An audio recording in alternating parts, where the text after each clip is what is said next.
नमस्कार, ABC channel में आपका स्वागत है। मैं हूं सचिन श्रीवास्तव और आप मेरे साथ देखेंगे आजमगढ़ से जुड़ी खबरें। आइए नजर डाल लेते हैं आज की खास खबरों पर। खबर के प्रायोजक हैं साई इंटरनेशनल स्कूल, पूरा Pandey, Bhaduli Bazaar, Azamgarh. Affiliated to ICSE new Delhi. Admission open for new session. Nursery to class 9th and 11th। Vedanta school of nursing and paramedical science, Lachhirampur, Azamgarh. QCI rating में A श्रेणी प्राप्त कर बना मंडल का पहला इंस्टीट्यूट। और लाइफस्टाइल फर्नीचर, बेलानाड़ी, आजमगढ़। सभी प्रकार के फर्नीचर एवं इलेक्ट्रॉनिक सामानों की संपूर्ण रेंज उपलब्ध। आजमगढ़ के थाना बरदह के बरगहन तिराहा से हत्या के मुकदमे से अभियुक्त का नाम निकलवाने का प्रलोभन देकर तथा मृत्युदंड व आजीवन कारावास का भय दिखाकर कुल 2,52,000 रुपए वसूलने व धमकी देने वाले 2 शातिर अभियुक्त गिरफ्तार किए गए। एक आरोपी ने खुद को डिप्टी CM का OSD बताया था। उनके कब्जे से एक बोलेरो गाड़ी व एक मोबाइल बरामद किया गया। बता दें कि दिनांक 11 अप्रैल 2023 को आनंद राय की गोली मारकर हत्या हुई थी, जिसके चलते हत्या का मुकदमा दर्ज किया गया था। विवेचना में अतुल राय उर्फ शितू व शुभम राय पुत्रगण शिवबचन समस्त निवासी ग्राम भुलंडी, थाना बरदह का नाम प्रकाश में आया।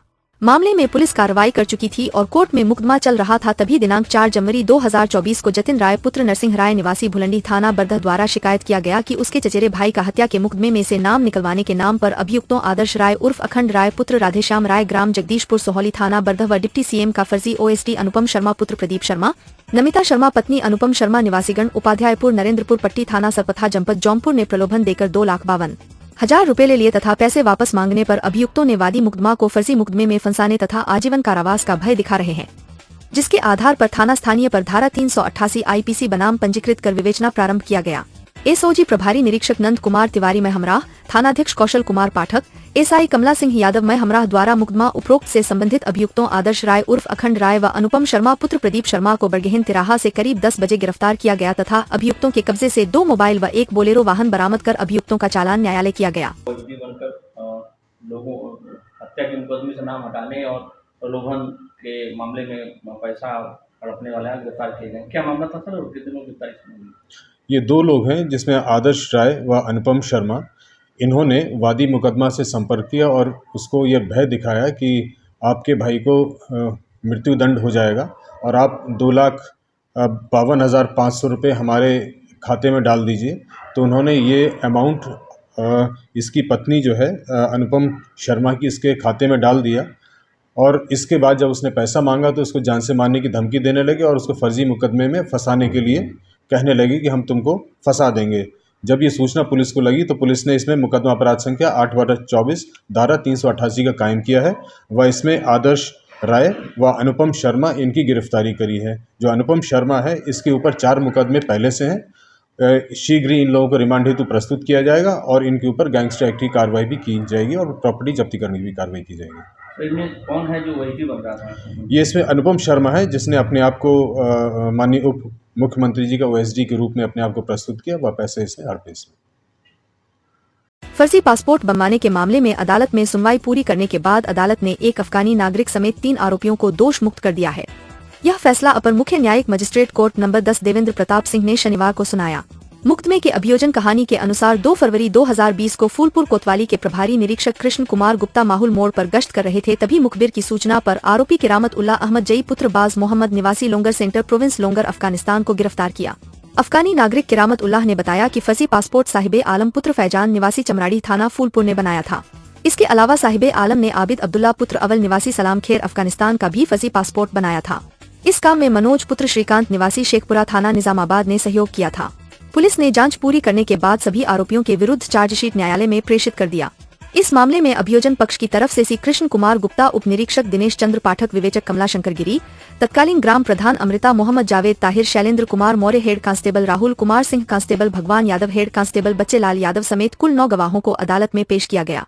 दोनों पक्षों की दलीलों को सुनने के बाद अदालत इस निष्कर्ष पर पहुंची कि आरोपी आबिद अब्दुल्ला के विरुद्ध फर्जी पासपोर्ट का बनाने अथवा रखने का पर्याप्त साक्ष्य मौजूद नहीं है और न ही साहिबे आलम तथा मनोज के विरुद्ध कोई साक्ष्य है। अदालत ने सभी तीनों आरोपियों आबिद अब्दुल्ला, साहिबे आलम तथा मनोज को दोष मुक्त कर दिया।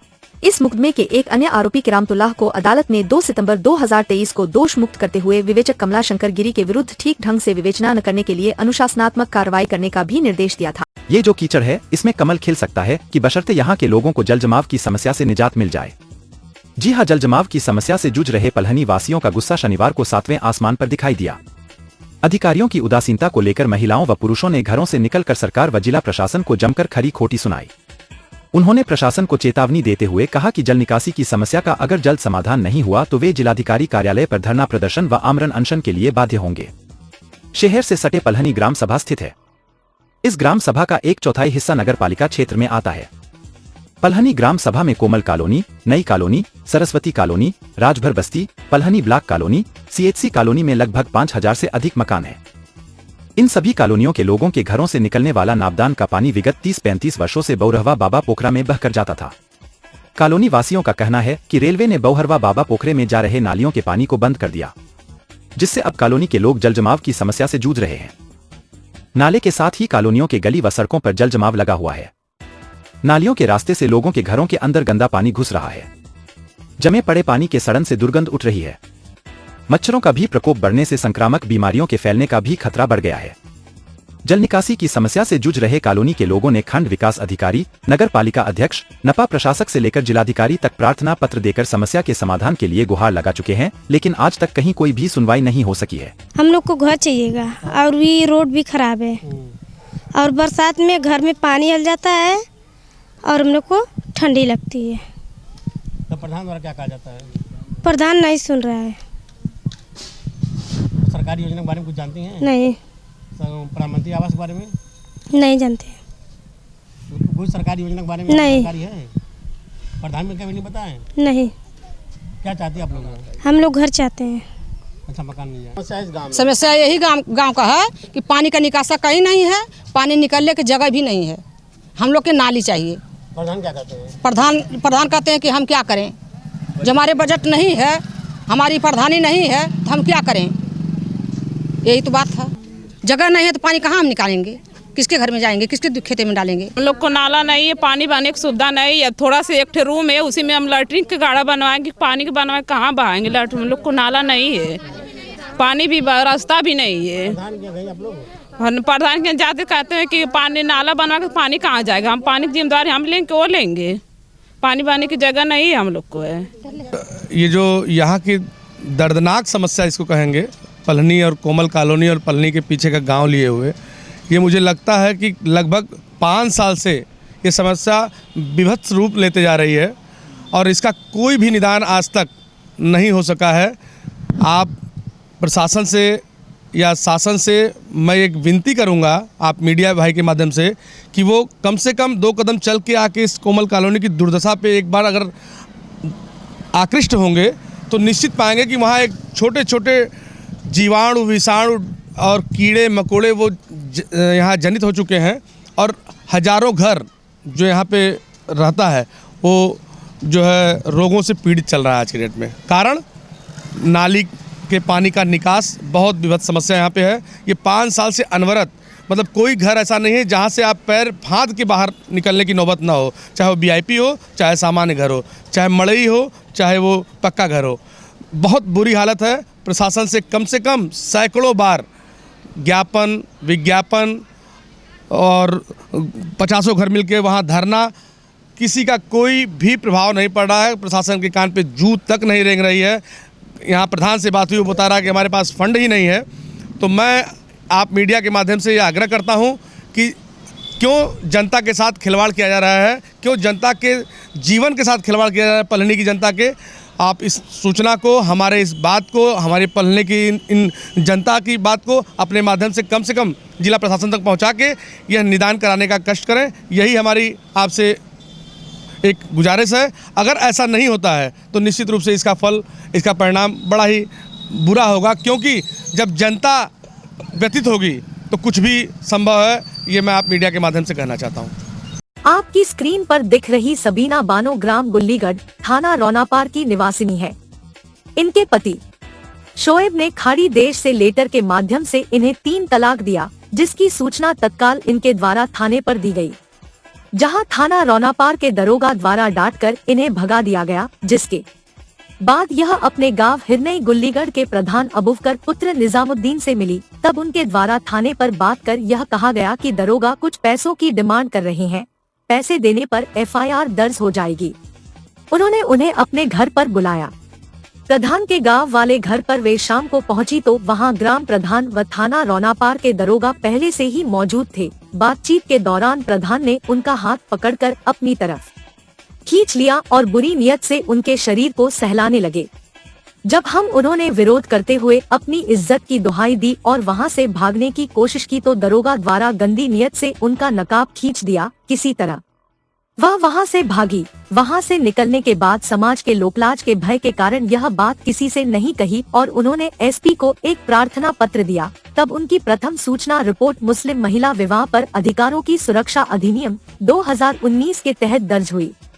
वह जब थाने पर एफआईआर की कॉपी लेने पहुंची तो वहां पर उपस्थित दरोगा ने उनको गाली देकर थाने में बैठा लिया गया तथा बिलरियागंज थाना की पुलिस बुलाकर थाना बिलरियागंज भेज दिया गया। जब वह जिला कारागार से जमानत पर रिहा होकर बाहर आई और अपने मुकदमे की जानकारी लेने थाना पहुंची तो वहां पर उनको पुलिस द्वारा कोई भी सही जवाब नहीं दिया गया। तब उन्होंने न्यायालय में उपस्थित होकर प्रगति आख्या हेतु रिपोर्ट मांगी गई तो उस रिपोर्ट में सब कुछ उलट मिला। वह न्याय के लिए दर दर की ठोकरें खा रही है किंतु उनको न्याय नहीं मिल रहा है।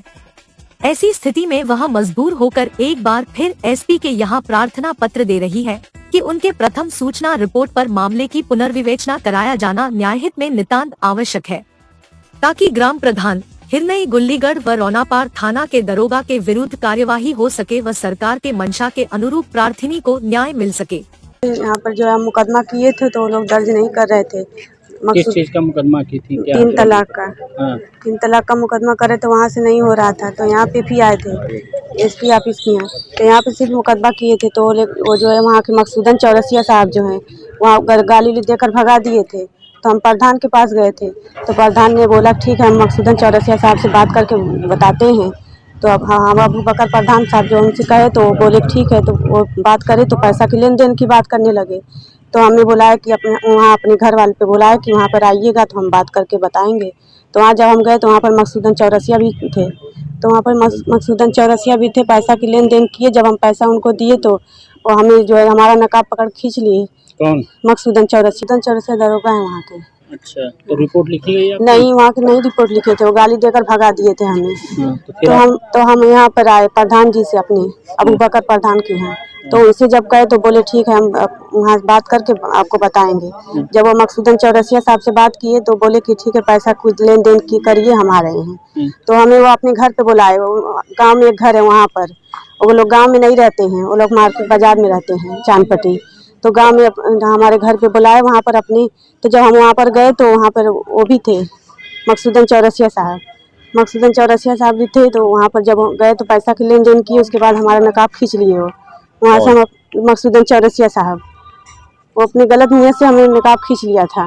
तो हम वहाँ से अपना जान छुड़ाकर भाग गए। वहाँ से फिर भागे तो फिर यहाँ पर आए हैं हम। तो इसके पहले जब आप एसपी साहब के यहाँ आई थी जी तब भी आपके ऊपर गैंगस्टर लगा था? वो नहीं, क्या था मामला? नहीं, वो मुकदमा लगा दिए थे वो लोग उल्टा आपके ऊपर? हाँ, जब आप एसपी साहब के यहाँ आई जी थी? जब आप यहाँ पर हम आए थे एसपी साहब के यहाँ, जब हम मुकदमा लिखवाने और मीडिया पे जब चढ़ाए तो लोग एकदम पगला कर हमें जो है गैंगस्टर 11 बजे रात को हमें फ़ोन किए थे कि सुबह में आना जो है अपना वो ले लेना फाइल। तो जब हम सुबह में गए तो वहाँ पर हमें बैठा दिए। बैठा कर गाली देने लगे कि जो है आपका नहीं लिखा गया। उसके बाद बिलरियागंज में फ़ोन करके हमें बुला दिया, हमें FIR करवा के। एसओ भी थे? हाँ, थाना इंचार्ज भी थे जी। तो फिर आपको गैंगस्टर लगा जेल भेज दिए। जेल से कब छूटी आप? 22 तारीख को। हाँ, तो क्या चाहती हैं आप? हम उसी घर में रहना चाहते हैं और उन लोग को भी सजा दिलाइए, उन लोग को जो हमारे साथ किए ये सब। आज आप एसपी साहब से मिली हैं? जी। क्या आश्वासन दिया उन्होंने? वो लोग बोल रहे हैं कि जो है आपकी इसी कार्रवाई शुरू हो जाएगी, चार्जशीट भिजवा देंगे हम। शनिवार को श्रीरामरथ का छतवारा बाजार में आगमन हुआ, जिसके बाद शोभा यात्रा ने पूरे नगर का भ्रमण किया। यात्रा महिलाओं, बच्चों समेत अन्य नगरवासी उत्साहपूर्वक जय श्री राम के नारों के साथ सम्मिलित हुए। 22 जनवरी को प्रस्तावित अयोध्या में श्री राम मंदिर की प्राण प्रतिष्ठा कार्यक्रम के लिए अक्षत वितरण कर सनातनी समाज को आमंत्रण दिया गया। शोभा यात्रा के दौरान बंगाल से साइकिल चलाकर अयोध्या राम मंदिर के दर्शन करने के लिए जा रहे सुदीप, राज और नितेश का स्वागत RSS के विभाग प्रचारक सत्येंद्र जी ने माला पहनाकर स्वागत अभिनंदन किया और शुभकामनाएं दी। शोभा यात्रा का समापन छतवारा हनुमान मंदिर पर आरती और हनुमान चालीसा के साथ किया गया। शोभा यात्रा के समापन पर विभाग प्रचारक सत्येंद्र जी ने बताया कि श्री राम मंदिर का ये रथ चंपत के गांव-गांव में जा रहा है, जहां हिंदू समाज हर्षित होकर रथ का पूजन अर्चन कर रहा है। जनता में राम जी की पुनः प्रतिष्ठा को लेकर गजब का उत्साह दिख रहा है। हम सभी सौभाग्यशाली पीढ़ी से हैं, जिन्हें यह अवसर देखने का सौभाग्य प्राप्त हो रहा है। इस अवसर पर पुजारी मुक्तिनाथ दास एवं बजरंग दल के प्रांत सह संयोजक गौरव रघुवंशी, जिला संयोजक बजरंग दल शशांक तिवारी, राजन गुप्ता, अभिषेक गुप्ता, संजय सिंह, सुगंध सिंह, विपिन गुप्ता, मृत्युंजय बरनवाल, योगेश सिंह, मनोहर मिश्रा, विपिन गुप्ता, लौटन गुप्ता, रीता देवी, प्रीति साहू, प्रियंका साहू, सुमन गुप्ता, उमेश गुप्ता, अजीत गुप्ता, विभूति, प्रीतम गुप्ता, संदीप गुप्ता, संतोष गुप्ता, अतुल गुप्ता, विकास साहू, आकाश साहू, हिमांशु साहू, सनी गुप्ता, विपिन यादव, अजीत मद्धेशिया, रोशन मद्धेशिया, आकाश गुप्ता, अंकित मद्धेशिया, प्रियांशु पाठक, अंश पाठक, सारंग पाठक इत्यादि उपस्थित रहे।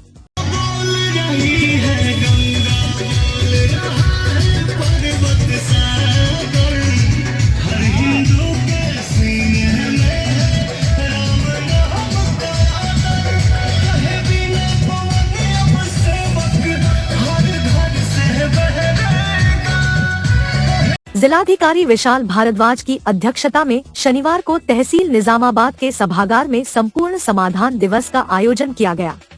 इस अवसर पर जिलाधिकारी ने संबंधित अधिकारियों को जन समस्याओं के त्वरित एवं गुणवत्तायुक्त निस्तारण करने के निर्देश दिए। उन्होंने कहा कि इसमें किसी भी स्तर पर लापरवाही क्षम्य नहीं होगी। जन समस्याओं का गुणवत्तायुक्त एवं समयबद्ध निस्तारण शासन की प्राथमिकता है।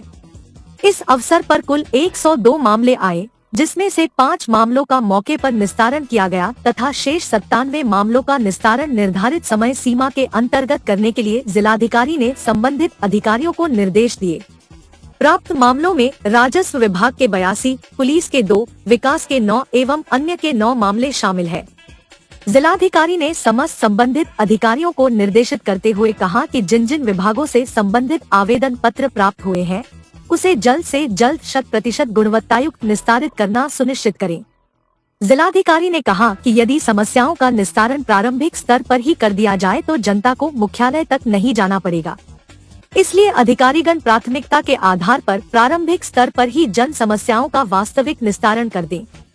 इस अवसर पर मुख्य विकास अधिकारी परीक्षित खटाना, उप जिलाधिकारी निजामाबाद संत रंजन, मुख्य चिकित्साधिकारी डॉक्टर IN तिवारी, परियोजना निदेशक अखिलेश तिवारी, DFO तहसीलदार निजामाबाद सहित अन्य जिला स्तरीय अधिकारी उपस्थित रहे।